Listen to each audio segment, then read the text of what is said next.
about shoes, specifically shoes for lifting and working out in the gym. Now, I have a variety of shoes here, some of which I would say are good and some of which I would say are not good. Let's talk about the not good first. You guys, stop lifting weights in your running shoe. The running shoe, first of all, it has that point that we've talked about in previous videos about how if there's a point, then your big toe is gonna be squished. The running shoe is also not quite stable.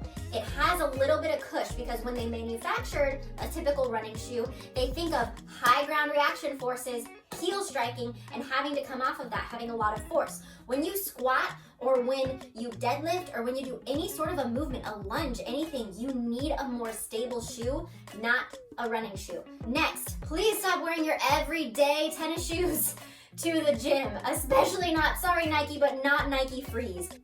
A lot of shoes like this have a very squishy sole. Standing on foam or standing on something squishy like in these shoes is something that I use as a physical therapist assistant to make people try and work on their balance. You don't want to be on an unstable surface like this squishy Nike shoe when you are in the middle of a really heavy squat, because your foot will start to compensate. It will start to wibble and wobble and search for stability because the shoe does not have stability.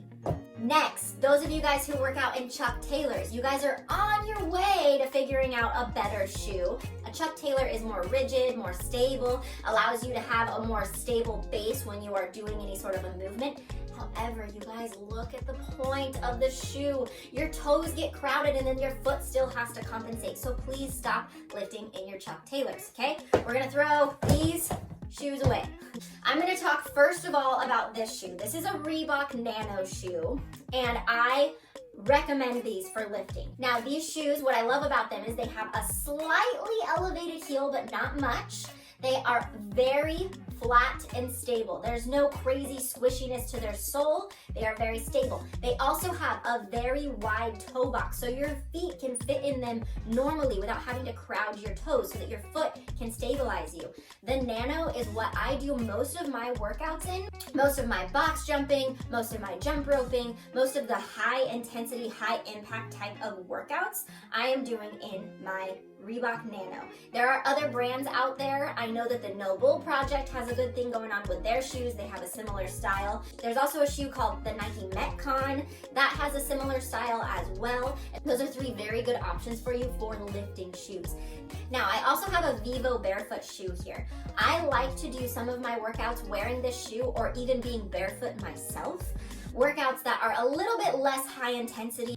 Not so much jumping or anything like that, but my squatting, my deadlifting, anything where I'm needing to grip the ground with my feet and stabilize, I like to use my barefoot shoes or just be barefoot because I love to create the connection from my body to my foot to the ground and creating that really solid set foundation. There you go, guys. Take all of that information and figure out which shoe you guys want to start to lift in, because you need to ditch the shoes that are causing your feet to compensate. Find a shoe that allows your foot to do what it's supposed to do so that your movements, your abilities, your skills that you use inside of the gym or doing any workout can continue to improve.